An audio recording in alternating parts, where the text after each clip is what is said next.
I'm going to talk about the Federal Reserve today because why not? Um, no, I actually gave a. So this is my discussion of the Federal Reserve draws in part from a book that I wrote called Nation of Deadbeats, which is a history of financial panics that came out in 2012 or so. And then recently I was invited to Brunswick, Georgia to give a talk, the Brunswick Historical Society, about Jekyll Island. And so I kind of dug a little bit more into the history of it. And so that's what I'll talk about today. And it's connected to all of the themes that we've been discussing for the last few weeks, including World War One, but also sort of the political controversies of the day, the concerns about trusts and things like that, and secret conspiracies. So bear with me. Okay, so if you've ever Googled the Federal Reserve or Jekyll Island, and I wouldn't suggest it, you will find lots of conspiracy theories about how it was that the Federal Reserve was created and what it was designed to do, including that, for example, this fellow, J.P. Morgan on the left, might have engineered the sinking of the Titanic to create the Federal Reserve. All right, so a little bit of background on that. Maybe you haven't heard of the theory that the Titanic was an inside job, but believe me, people are there are memes about it. There are all sorts of conspiracy theories about it. This is one meme that I found on Pinterest in Korea, right? And in it, the story is that these three men would be worth $11 billion. All three of these men were aboard the Titanic when it sank. The Titanic was owned by J.P. Morgan, both the shipping company and the company that had designed the ship itself, and that J.P. Morgan might have built certain flaws into it, that the captain of the Titanic was a Freemason and a friend of Morgan's, and that he persuaded these three banking opponents of his to take the maiden voyage of the Titanic, and that he deliberately struck an iceberg to kill these three people, Guggenheim, Strauss, and Jacob Astor. Okay, so that's one theory about the Federal Reserve. Another is that it's a plot by the Illuminati that goes all the way back to the formation of the Illuminati. Okay, so who are the Illuminati? The Illuminati we talked about Enlightenment. Right, exactly. Well, there was insurance, right? And so it's a complicated insurance fraud combined with an attempt to kill three prominent bankers who oppose you. By the way, like, just to go back, it's not at all clear that Guggenheim, Strauss, and Astor actually opposed the creation of the Federal Reserve. Yeah, I don't think. Yeah, there's not really very much to this theory except it's stringing together a bunch of coincidences. Okay, so the Illuminati, Bavarian group formed in the 1760s, allegedly to overthrow the monarchies of Europe, and had been behind every revolutionary movement in the 1770s. This is the theory. It's a British theory. And there's stories that the Illuminatis have their ancestors in a Jesuitical group that forms that is connected to to Judas, that people who are opposed to John the Baptist. So that's the Illuminati. The reason that you have your currency, if you look in the back of any piece of currency and there's a triangle on it, is because that's the Illuminati that are behind the creation of banknotes. And even Jay-Z, pictured here on the right, when he, sorry, you can't see that image. When he flashes that diamond image, it's supposedly because he's controlled by the Illuminati. is secretly signaling to the Illuminati that there will be movements. This Illuminati story and the Federal Reserve story is actually connected to Pizzagate even today, the QAnon conspiracy, that Beyonce is not really black but Italian. All of these things are kind of wound up together in a whole bunch of conspiracy theories about the Federal Reserve. And there's good reason to be suspicious about how it is that the Federal Reserve is created. Although I have to say that the conspiracy theories get crazier and crazier. Okay, why? Like, Americans love conspiracy theories, right? We're a huge fan of them. You can line up all these events. You can sort of see, deep plans by a deep state to do this. But one of the reasons why there are lots of conspiracies around banking is, excuse me, uh, is because there were two central banks, and both of them fell apart in the United States for reasons that have very much to do with politics. There was a central bank initially. Sorry, I'm covering up the thing here. Initially formed in 1791. That was Hamilton's Bank, called the First Bank of the United States. And I don't know why everything's off here. Oops. First Bank of the United States. There we are. And this was Hamilton's Bank. This was a bank that he created initially basically to deal with U.S. debt. It had a 20-year charter, and it was formed shortly after the Constitution was adopted, and it bought up all sorts of state debt, and basically it was a way of taking all of the debts that the U.S. had for fighting the Revolution and making them into long-term debt so that the U.S. could pay them over a longer period, creating bonds and things like that the U.S. would pay over a long term, and the Bank of the United States would do this. Right, and the person who most hated the Bank of the United States was Thomas Jefferson. And in fact, the first party system that we get between Federalists and Democratic Republicans is all about the Bank of the United States. No, it was voted. That's a great question.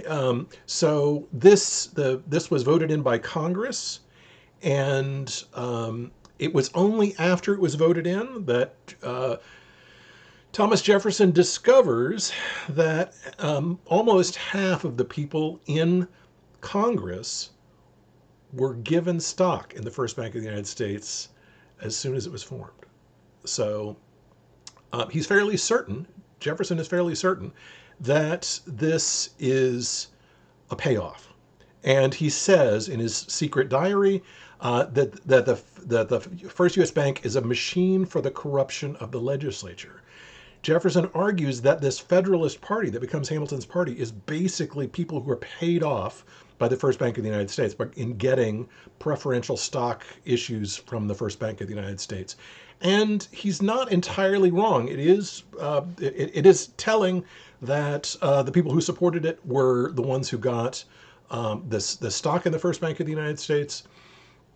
And yeah, right. Luckily, that kind of corruption doesn't happen. But there was a time when it did. Okay, so it's more complicated than that. Like it's more complicated how the Federalist Party forms. But he's not entirely wrong. And the Democratic Party forms especially to stop the First Bank and to stop Hamilton. Like that's the whole reason for the creation of the Democratic Party. The whole idea, in fact, of states' rights first emerges in what are called the Virginia and Kentucky resolutions, which are secretly written by Thomas Jefferson, and they're designed to stop the First Bank of the United States as unconstitutional. And that's where we get this term states' rights, and where we get the term, where we get constitutional literalism and things like that, comes from the Democratic Party, and it's designed to prevent this power from becoming a kind of fourth branch of the United States and fourth branch of government. And so it's formed in 1791. It gets a 20-year charter. Jefferson ensures that the charter is not renewed. And so at the end of 20 years, First Bank of the United States is over. The U.S. no longer has a central bank. he was against the bank because of the corruption partly, and also because it was a party that opposed him. Basically, that all these people opposed Jefferson. So it's the party was seen as being kind of created by the bank, and defeating the party meant defeating the bank. So that's, it's hard to separate those two, but that's very much how Jefferson saw it. Okay, a little background. So 1811 is before what? It's right before the War of 1812. What Hamilton said is, as long as British merchants have stock in the Bank of the United States, they are prepared to support U.S. merchants all over the world. As soon as that relationship is severed, he suggests, then British support for the United States will collapse, will tumble. And it turns out that he's quite right. After, in 1811, when the Bank of the United States ends, everybody gets the money back from the investment in the stock. All these British merchants get back their money back, and then they immediately start pushing back against the United States for trading with the enemy, basically trading with France, which it is doing big time. The U.S. ships are trading between France and its allies secretly, using all sorts of subterfuge and things like that. So that's the War of 1812. The War of 1812 is in some ways partly a result of the collapse of the first Bank of the United States, because British merchants who had previously been stockholders in the bank no longer are, and are willing to push for a fight with the United States over its illicit trading. Now, if you've heard the American version, it's all about capturing sailors and whatever. No, this is all about American smuggling, by and large, is the explanation for the War of 1812.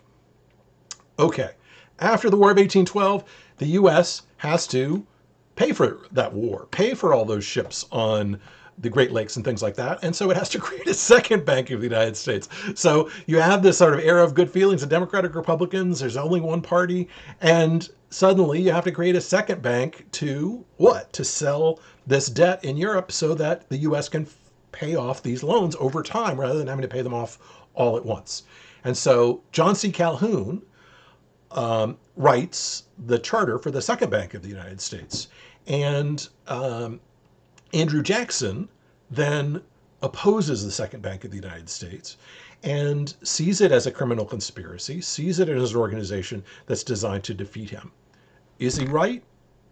Yes, he is right. It turns out there is a conspiracy, just like in the first Bank of the United States. Turns out there was a conspiracy. The Whig Party probably was formed in Nicholas Biddle's, that is, the second Bank of the United States boardroom. Opposition to Jackson around the Whig Party was very closely connected to the First Bank of the United States. The people who were in the Whig Party were people who believed that there should be a First Bank of the United States, North and South. And so we get a two-party system that, again, is based around this idea that there's a conspiracy in the U.S. central bank. So that's why conspiracies are always going to be associated with the United States, with United States banking, because in fact, the first two-party systems that we get are all about being for and against a central bank. Yeah, he does the same thing that Johnson does. He basically prevents it from getting renewed. So in 1816, again, see, it's 20 years. In 1836, he basically prevents the recharter of the Bank of the United States. The result of the collapse of this bank is going to be, right, and we put him on the $20 bill. The collapse of this bank is going to lead to the Panic of 1837 in part. Partly that, and partly the fact that Jackson creates this specie circular and requires everyone who wants to buy land to present gold and silver instead of banknotes. And this leads to a credit chain collapse that leads to the Panic of 1837. So there's lots and lots of bad blood among Democrats and Republicans, about many Americans, that are connected with these two banks. Okay, so that means from 1836 to around 1914, well, actually, really from 1812 until about 1914, the U.S. does have a central bank, and the central bank is the Bank of England. There is one bank that negotiates long-term international trade and international commerce in the United States, right? Martin Van Buren's is blamed for the Panic of 1837, but it's really the result of Jackson's action in the specie circular. Anyways, more and more about that in Nation of Deadbeats. But the fact that the U.S. doesn't have a central bank, it has an independent treasury, so it has a treasury department, but the treasury is not allowed to put its deposits in banks because that would be that would be considered dangerous. The U.S. does issue bonds, and those bonds are issued by banks, but the U.S.'s own reserves, own money, can't actually be held in banks. And so the fact that there's not a central banking agency, the fact that there are all these competing banks in the United States in this period, means that for international trade, you have to go through Britain. So look at this. This is a banknote. What's going on in this? This is a sterling bill of exchange. What's going on in this document? Let's take a look at it.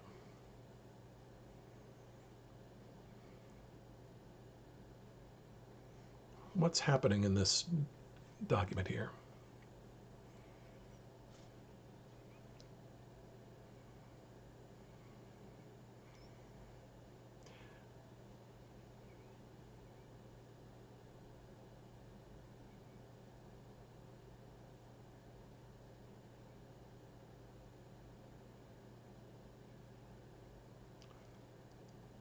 Looks like a loan from California. Okay. It has that on demand of this second of exchange, first and third, pay to the order of Gaspar Silva, £459 sterling, value received. This looks a little bit like a check, right? Rothschild, okay, right? Yeah, it looks like a receipt paying off a loan. It looks like a check. What it really is a bill of exchange. It's basically the way in which one person arranges for trade with another person, effectively pays for them with a bank credit. And so Gaspar Silva is the person who's going to get this amount, and let's see, S.E. Doss Damon, who has an account with P.P. Bishop and Company, is going to pay for this. And this is effectively a kind of international check for £459. It's issued in July 13th of 1900. It's payable on demand, but that means about 30 days from the date that it's issued. And so this is traveling in the opposite direction. I don't want to go into too much detail, but what do you think? This is between Honolulu and California, right? This is trade between Honolulu and California. This is probably for sugar, right? In 1900, I would guess. And this is the way someone is being paid for the sugar that's being sent over long distance. And bills of exchange are still how international trade is done. There literally are documents that look like this. But what's interesting is that they're denominated in pounds, not in dollars. But this is trade between Honolulu, Hawaii, which is now an island that's this is 1900, so the island is a part of the United States, and California. This is true for any trade over long distance, particularly overseas. It has to be denominated in pounds sterling because no one trusts that an American bank is capable of having an account in Honolulu and simultaneously having an account in California and one person paying off the other, right? There are banks in Honolulu, there are banks in California. The only way that those banks can synchronize is to go through the Rothschilds in Britain, who have no party. Well, Britain and France and Frankfurt and all these other sorts of places. But this is the London branch of the Rothschilds. But that's how this trade has to take place. Okay, so that means that international trade, even inside the United States, between if it goes through an island like Cuba or the Philippines or Hawaii, has to be done in pounds. Likewise, trade from coast to coast is going to have to take place in pounds. And so this is a serious problem. It means that the person that's sort of saying that one bank's notes are as good as another bank's notes are all the way in London. This is the London branch. Okay. So the closest thing that the U.S. has to a central bank, right. Yeah, well, the pound is absolutely the strongest currency up until 1914. It's absolutely the most reliable currency in this period, and that's why people want to denominate their trade in it. Okay, so the closest thing the U.S. has to a central bank is this institution in New York called the New York Clearinghouse, which is established in 1853. And it does this basically as a way of banks basically trade back and forth between banks. Think about this: you've got a bank in Brooklyn and a bank in Manhattan, and there are checks going back and forth between Brooklyn and Manhattan. The question is, how is it that you determine at the end of every day, because the banks have to do their clearances every day, who owes what to whom? Previously, before 1853, this would have been done by sending runners from one bank to another with checks.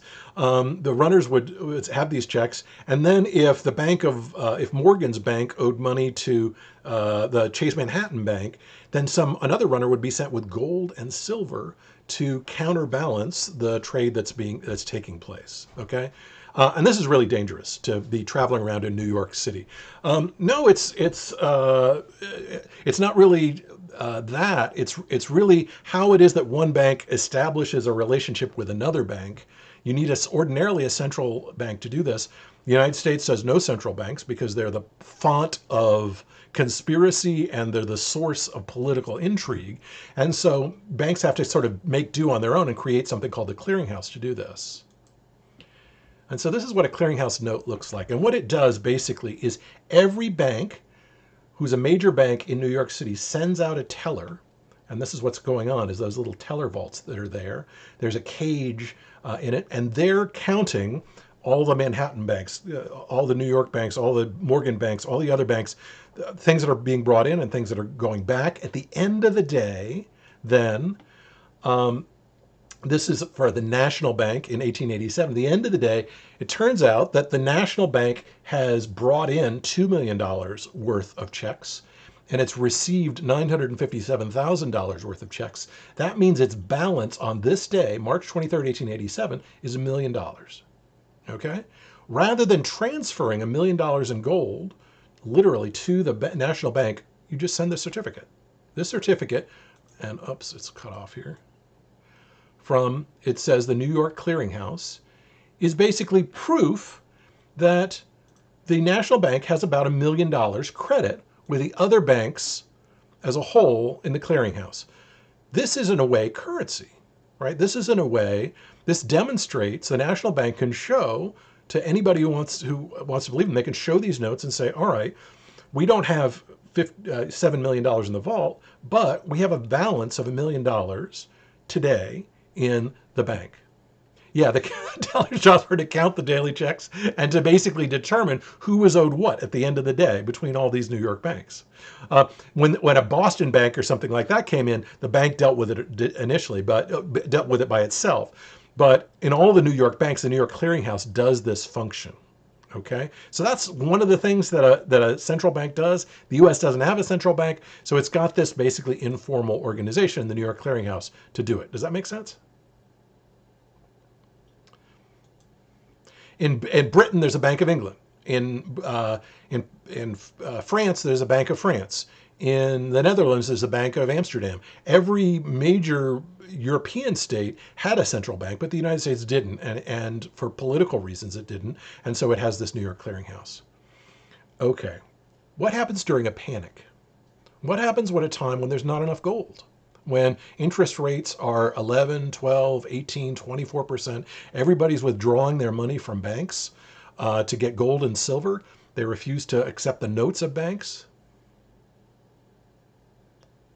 Why didn't they create a bank, say, after the panic event? Oh, that's a good question. Basically, the New York, so this is basically the answer to that, is basically during panics, they figure out that the New York Clearinghouse is going to have to be the central bank. The New York Clearinghouse debt certificates are going to take the place of clearinghouse certificates. So this is a clearinghouse certificate, and what it says is the National Bank has $1,043,043 $1,043,000 in credit. What happens during a bank panic is people at the New York Clearinghouse go to visit each of the banks and say, show me your loans. Okay, show me all of your loans, every one of your loans. We know you don't have gold. We know you don't have silver. They can't be paid for right now, but show me your loans and we'll determine how legitimate your money is, right? So the National Bank has $10 million in loans outstanding, some for farmers, some for merchants, some for lawyers and all sorts of others, lots of private firms. So you got loans. We understand you can't get gold for them now. Show me your bank book. Show me what you got, okay? And then they'll look at the National Bank's internal books, which are very secret, and say, holy crap, John Jacob Astor owes you $2 million and he's not worth it. He doesn't have $2 million. Or what is this? This is a friend of yours. Why does a friend of yours have a loan for $8 or $9 million? So at bank panics, what happens is the New York Clearinghouse comes in and says, all right, we can no longer certify the amount of gold, but we'll create this thing called a debt certificate, which says that the National Bank with Hatch and Company has $530,000 in assets. Okay, doesn't have gold, it doesn't have silver, but it has assets, and it says its assets. Fisk and Hatch says its assets are $3 million, but its real liquid assets are about $500,000. So we no longer have a bank certificate. We now have a clearinghouse certificate, which is basically they're good for this much. Does that make sense? So basically somebody's inspecting the books. It's quite a bit of work. And they're saying they're good for this much. Some of those loans are worthless, but they're definitely good for $530,000. As long as the panic is in effect, everybody who's in the New York Clearinghouse accepts those clearinghouse certificates, accepts those, debt certificates. And they say, all right, you don't have gold, you don't have silver, but the clearinghouse says that you have $500,000, so that's your credit. The clearinghouse says you have $750,000, that's your credit. The clearinghouse says you have $7 million, that's your credit. Until the bank panic is over, and then you have to turn over gold and silver. Does that make sense? So that's what a panic is when everybody's withdrawing gold and silver, and somebody has to determine what's going on, okay? Seems simple enough. Seems straightforward enough. But who's in charge of the New York Clearinghouse? J.P. Morgan. It concentrates power in New York and in the hands of J.P. Morgan. So J.P. Morgan effectively becomes America's central banker because he has a number of banks connected to the New York Clearinghouse.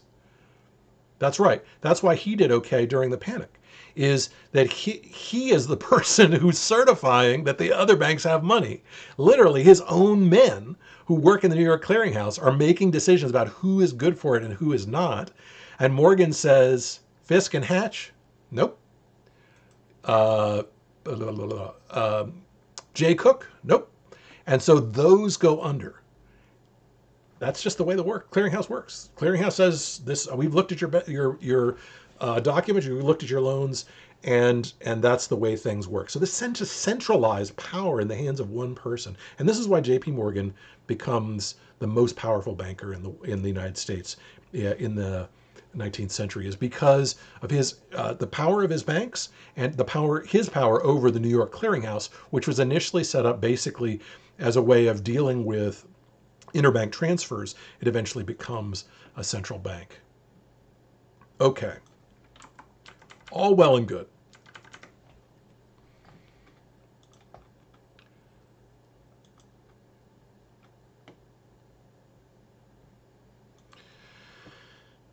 The trouble is, to be in the New York Clearinghouse, if you have $1 million in assets, you have to pay a yearly fee of $10,000. That is 1% of your assets to the bank. So $10,000 a year is what you have to do to pay to be a member of the New York Clearinghouse and basically get this efficient system for delivering money back and forth between the banks of New York. The bank and trust companies come along and they say, we don't want to pay 1%. We're going to call ourselves a bank. We're going to take deposits, but we're not going to participate in this Morgan-controlled New York banking house, New York clearinghouse. They are new and they are unregulated, these banks. And they're not called banks, they're called trust companies. So the Knickerbocker Trust Company, but they work like banks. You walk in, you make a deposit, you get paid in cash. You can have a regular certificate in it. You can take a check there and get it cashed. It looks like a bank, but it's called a trust company. And they're called bank and trust companies. And they emerge, I want to say in the 1890s in New York. And they have capital and undivided profits, $3.3 million.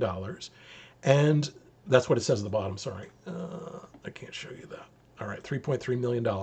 So, and what it does is it offers interest on checking accounts. It offers higher interest on checking accounts than the other banks do. Why? Because they don't have to pay to be in the New York clearinghouse. This is the Knickerbocker Trust. How does the Knickerbocker Trust invest? Well, it turns out that its form of investment is to try to corner the copper market. Remember, we talked about corners and bulls and bears. And so their game plan on the part of the Knickerbocker Trust is to take deposits from regular customers, aka suckers, and take that money and try to invest it in cornering the copper market. Make a killing and pay off the investors and rinse and repeat. Do this on a regular basis. It tries to corner the copper market in 1907. It fails.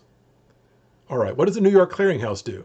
The New York Clearinghouse says, you're not part of our clearing certificate, so we're not going to honor any of your checks. And the fact that you failed, tough luck, right? We're not going to provide you with certificates about what your assets are. And so but the New York Clearinghouse starts to issue trust certificates in 1907 because once the Knickerbocker Trust fails, a bunch of other trusts fail. And once those other trusts fail, then other banks start to fail. Even banks in the clearinghouse. And so then the New York Clearinghouse has to finally, after 4 or 5 months of basically ignoring these trust companies, it has to basically declare that there's a panic, say nobody's going to pay gold and silver anymore, but we're going to start to use these panic certificates, or what are they called? Debt certificates. Okay. So the city of Rochester and the city of Rome, Georgia, and the city of a whole bunch of other things are game to figure this out. Oh, wait, you mean if there's a panic and we declare there's a panic, we can pass around these certificates and say they're good as gold, even though, and tell the other, instruct the other banks in the area to treat them as good as gold. And so all these cities start to create their own clearinghouse certificates, right? Saying, oh, there's $50, this is $100, this is $1,000, and we promise that they're good for it, okay? So all these cities say, we have no silver and gold in 1907, we have to issue something, and so the cities start to issue their own certificates. Does that make sense? So this all looks more or less legit when the New York Clearinghouse is doing it, because there actually is silver and gold in this market. But then in New York, the bank and trust companies come along. They've refused to participate. They go under, and then a panic is declared. So that's when our good friend, Nelson Aldrich, steps in. Remember Nelson Aldrich? He's the Republican House of Representatives. He's a member of the Big Four. He's a chairman of the Senate Finance Committee. He's the person who took sugar off, put sugar on the free list and caused basically a revolution in Hawaii. And then he put sugar back on the free list and caused a revolution in Cuba. Well, this is our man, Nelson Aldrich, and he passes the Aldrich Vreeland Act and says, hell no. You are not, cities are not allowed to create their own clearinghouse certificates and say that they're good for cash. But something has to happen, right? And so we are edging towards, in 1908, some sort of central bank that's connected to the United States. Because this central bank system that that New York City has set up, has put all the power in the hands of JP Morgan. And so Congress gets together and decides that they need to come up with a new form of create a central bank and resolve this problem of who to trust in times of panic. They create something called the National Monetary Commission in 1907, 1908. It collect books from all over the world. They look at every other country in the world, every other country, mostly in Europe, and to determine how it is that they operate their banks. They say, first of all, we can't have an independent treasury anymore because the federal government has to have some involvement here. It has to have its money involved in individual banks. There has to be a bank-controlled central bank that can use U.S. government gold in times of financial panic. This is arguably one reason people stop trusting Republicans around 1908, and helps to bring the Democrats to power in 1912. There's a plan again for the third time to create a central bank, and there's a lot of opposition to it. Not surprisingly from Democrats who say we remember this story. We remember this story in the age of Jefferson. We remember the story in the age of Jackson. You're going to create a central bank and you're going to create a whole new aristocracy, which is going to create a competing party, which is going to be unstoppable. Okay. What they say, what's the National Monetary Commission says is that there have to be deposit rules, but that deposit rules are allowed to be weakened in times of crisis, just like the New York Clearinghouse does. There has to be an American central bank, like the Bank of England, but we're going to call it the National Reserve. Beyond that, we're not quite sure. And that's where Jekyll Island comes in. Because the bankers need to come together, bankers and others need to come together to figure out how it is that there's going to be a system that's going to be created that other bankers are going to accept. And so this is where Jekyll Island comes in. Oops. And again. Sorry. The Jekyll Island gang get together, including our man Nelson Aldrich, probably the most powerful person in the United States at this point, given that Congress is so powerful. He's the Senate chairman and the head of the Senate Finance Committee. We have Piatt Andrew, who's a Harvard economics professor. He's also the Assistant Secretary of Treasury. You can read this. The president of the National City Bank. That's a Rockefeller bank. Benjamin Strong.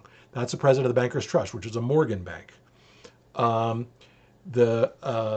Henry Davison, who's a partner in J.P. Morgan and the founder of a Bankers Trust company. Charles Norton, the president of the First National Bank. Paul Warburg, who's at Kuhn Loeb. These are the most powerful bankers in the United States. They represent different groups, somewhat. Different groups, mostly based in New York, almost entirely based in New York, who come together and pretend to go hunting. So Jekyll Island is a 240-acre island out off the coast of Georgia. It's beautiful, and it's controlled by a Jekyll Island hotel, I guess, or Jekyll Island Club. Jekyll Island Club is 1L, the Jekyll Island, Jekyl, Jekyll Island Club. And you basically have to be a millionaire to be a member of the Jekyll Island Club. So J.P. Morgan is a member, Rockefeller's a member, you've got other important and powerful millionaires that are there. And so there's the hope is that this decision making and this hashing out of what a central bank system is going to be is going to take place. And they want a central bank that's built on international trade, but which only banks can join. They want access to federal credit, and they want to be able to force the state banks to buy into this system. They pretend to bring, none of them can hunt, and they bring guns with, not rifles, but shotguns with them, but none of them can hunt. And it becomes perfectly obvious to reporters that there are all these bankers descending on Jekyll Island to have a discussion. So they interview them, and I forget who it is. I think it's Shelton. No. It's Aldrich's secretary. Who's that? Um, who oh yeah, Arthur Shelton, who basically makes up some crazy story about why they're there that makes it absolutely mission critical that no one in the press reveal why they're there. What do? What they end up with is interesting in the Federal Reserve System is something that looks like the Chicago Board of Trade. That's what they propose. A banking system, in fact, that's modeled on the Chicago Board of Trade. So rather than the bank, mimicking the Bank of England or the Bank of Berlin, or the German central bank or the Swiss central bank, they want something they see the Chicago Board of Trade as being the most powerful and most influential organization, and so they follow that. They want infrastructure, first of all, connections between the institutions. They want specifications. What's a good loan? What's a bad loan? Just like the Chicago Board of Trade says what's good wheat and what's bad wheat. It's the same thing. The Chicago Board of Trade is circulating notes that represent underlying wheat. This Federal Reserve is going to be circulating notes that represent underlying cash that these banks have. So what's legit? What is legitimately a loan? Is it a 90-day loan? Is it somebody who's not connected with the chairman? There also have to be trading rules for interactions between these banks, and above all, clearinghouse guarantees, certificates that demonstrate that there is a reciprocal relationship between the banks, that they're settled every day. And so the model that they end up with is actually, interestingly, like the Chicago Board of Trade. It most closely resembles that, and actually doesn't really resemble the Bank of England. The Bank of England, by comparison, is an elite agency which only certain banks are allowed to participate in, maybe a dozen, and those bankers then have corresponding relationships with other banks, but there are all these other banks that are left out of the Bank of England. What the Federal Reserve wants is all banks to participate, and so any bank with a capital of $50,000 or more is able to participate, is likely to participate in this system. And so it's not going to be closed. It's not going to be Morgan and his friends. It's not going to be a 1.5%. 1% payment to stay in the system. It's going to be reliable and accepted by others. This is hashed out over basically a few months not that long, about a month by the folks at Jekyll Island. But the world changes. By 1912, there's a new president, Woodrow Wilson.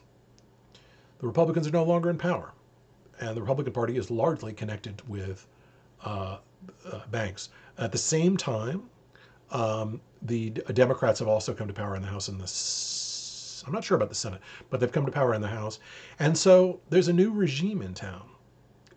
Woodrow Wilson, though, interestingly, does not hate the idea of a central bank. Woodrow Wilson is a Democrat. Woodrow Wilson comes from, he's initially the governor of New Jersey, or before he becomes president.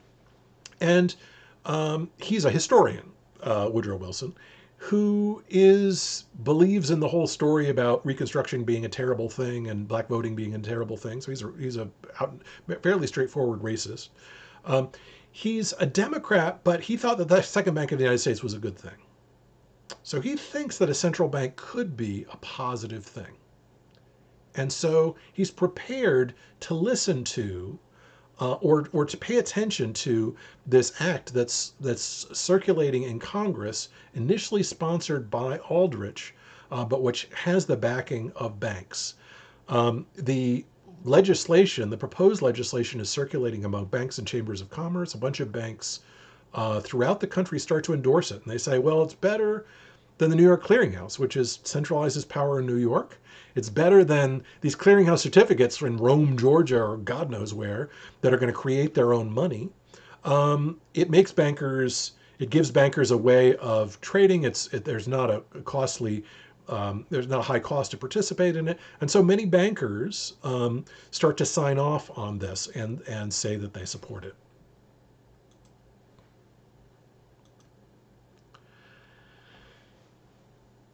What Wilson does, is also in consultation with other Democrats in the House. like these three fellows up here. Who is that? It's not House. That's William Jennings Bryan in the middle. I forget. Tom Cotton is one of those folks. I think Tom Cotton is on the left, but I'm not 100% sure. The Democrats come to power partly because the Republicans are split between Taft and Teddy Roosevelt, partly because of the talk of a conspiracy that's circulating, and Democrats alter Aldrich's proposal. Instead of a board of 6, they argue for a board of 12 that will be appointed on 14-year terms by the president. There will be a Treasury Secretary and the Comptroller that will also be appointed by the president. By this point, Wilson believes that there should be more centralization. Wilson is a Democrat, but he believes the age of states' rights, the age of congressional supremacy, is at an end. That there's no real power against trust, there's no real power against monopolies, and that a strong central executive is necessary. And so he believes that an executive-centered Federal Reserve is important, and so he endorses it. But William Jennings Bryan, it's initially called the National Reserve, and William Jennings Bryan says you can't call it the National Reserve. That's a Republican term. You need to call it the Federal Reserve. The Federal Reserve is a better term because it demonstrates the federal power of the states, that is, the individual power of the states that have come together to create this institution. There are a few other changes that the Democrats make to this institution, and it becomes a compromise, really, a hybrid public-private organization. A little bit like the national banks that were created that we talked about before in the 1860s, but with much more of a kind of centralized system. Many smaller banks opposed the national part. They feared that there would be low interest rates. They feared that the Federal Reserve would basically set interest rates, and that's precisely what happens. The reason they fear that is because if there are national interest rates, then people in the South, they believe, are going to be in trouble. People in the South where interest rates are higher are going to be able to go to other banks. There might be branch banking that would be permitted under this Federal Reserve System. And so the other thing that the Democrats push for is that it's broken up into districts. And so that's what we have is 14, is that right? Yeah, 14 districts. No, 12 districts. 12-person board, 14-year terms. Okay, sorry about that. Each with independent powers. And they do have the power to sell interest rates, sell U.S. bonds, buy and sell what are called bankers' acceptances. It turns out that it was possible to make the bankers' acceptance that we saw before become the basis of this trade. That's going to be a problem in the 1920s when people start to game that system. Okay, what happens next? 1912, the Federal Reserve passed. 1914, Gavrila Princip assassinates Franz Ferdinand. And at that point, British banks suspend specie payments. At that point, the United States is poised to become the banker of the world. It now has a system of banking, and it now has connections. The Federal Reserve has provided the infrastructure that establishes banks, correspondent banks, and the ability to move money back and forth across banks in Chile, in Venezuela, in France, in Germany, all of these other states. It quickly establishes. Yeah, we do have readings for next week. I probably have not posted them, so I will post them ASAP. I apologize for that. But there will be readings for next week. Yes. Okay, and so at that point, bankers rule the waves.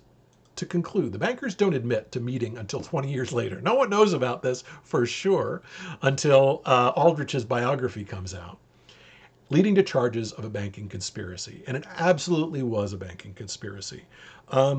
Perhaps because it initially starts under Republicans and finishes under Democrats, it's not quite the conspiracy that perhaps the bankers at Jekyll Island thought. But it's a conspiracy nonetheless. And anyways, I'll finish with the Illuminati symbol. All right, I'll talk to you guys on Friday, and I will post the readings for the next couple of weeks ASAP. I'm sorry I did at the beginning, but I forgot to update them.